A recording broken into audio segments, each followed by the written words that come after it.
आता पाहूया जिल्ह्यांमधल्या टॉप 9 बातम्या। गोंदियातील 2 तालुक्यांमध्ये 36 गावांचा पाणीपुरवठा ठप्पच। 9 दिवसांपासून 36 गावांचा पाणीपुरवठा ठप्प। 35 लाख रुपये वीज बिल थकीत असल्याने पाणीपुरवठा बंद केल्याची माहिती। अमरावती महानगरपालिकेची आजची सर्वसाधारण सभा वादळी ठरणार। शहरातील कचरा प्रश्नावर चर्चा होणार। बैठकीपूर्वी काँग्रेस नगरसेवकांची प्री मीटिंग। अहिल्यानगरमध्ये अज्ञात आजारामुळे तब्बल 26 गायींचा मृत्यू। पारनेर तालुक्यात दैठणे गुंजाळ आणि हिवरे बाजार परिसरात आतापर्यंत 35 गायींना बाधा। दूध उत्पादक शेतकऱ्यांमध्ये चिंतेचं वातावरण। सोलापूरच्या बार्शीच्या कुसुंबळमधील गोळीबार प्रकरणी 3 आरोपींना अटक। पत्नीने मित्राने मेसेज केल्याच्या रागातून आरोपी पतीकडून गोळीबार करण्यात आला होता। आरोपी पतीकडून 2 साथीदारांसह लोखंडी रॉडने मारहाण करत गोळीबार करण्यात आला होता।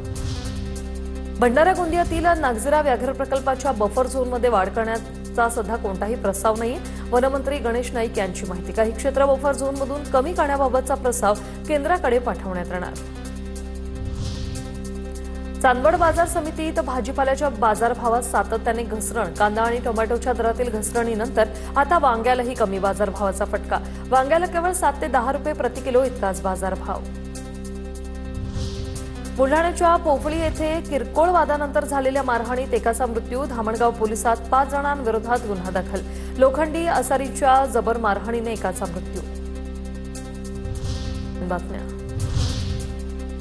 बदलापुरात शाळेच्या बसमध्ये अल्पवयीन विद्यार्थिनीचा विनयभंग। पोलिसांकडून आरोपीला अटक। खासगी स्कूल बसनं ये जा करणाऱ्या विद्यार्थ्यांच्या सुरक्षेची जबाबदारी पालकांची। शाळेनं पालकांकडून हमीपत्र लिहून घेतलं।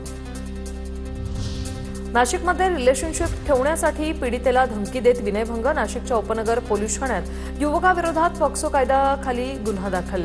तरुणी शाळेत असताना झाली होती ओळख। बायकोच्या व्हॉट्सअप स्टेटसवर अश्लील कमेंट करणाऱ्या तरुणाला जाब विचारायला गेलेल्या पतीची हत्या। नालासोपारा पश्चिमच्या हनुमाननगरमधील घटना। नालासोपारा पोलिसात गुन्हा दाखल। आरोपी मेहंदी हसन शेख याला अटक। पालघरच्या टाकबहाल परिसरातील बंद दगडखाणीत बुडून 2 अल्पवयीन मुलांचा मृत्यू।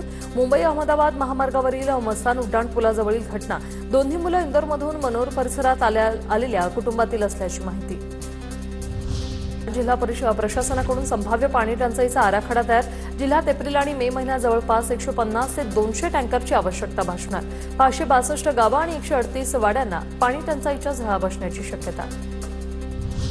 मीरा भाईंदरमध्ये पोलीस भरतीला आलेल्या तरुणांची गैरसोय। राहण्यासाठी व्यवस्था नसल्यानं हजारो उमेदवार उघड्यावर झोपल्याचा प्रकार। भरतीसाठी येणाऱ्या विद्यार्थ्यांना निवारा देण्याची मागणी। लकी ड्रॉमध्ये 4 चाकी वाहन जिंकणं। गोंदियाच्या सहाय्यक धर्मादाय आयुक्तांना चांगलंच भोवलं। शासनाची पूर्वपरवानगी न घेतल्याच्या कारणावरून निलंबनाची कारवाई। राज्याचे प्रधान सचिवांचे आदेश।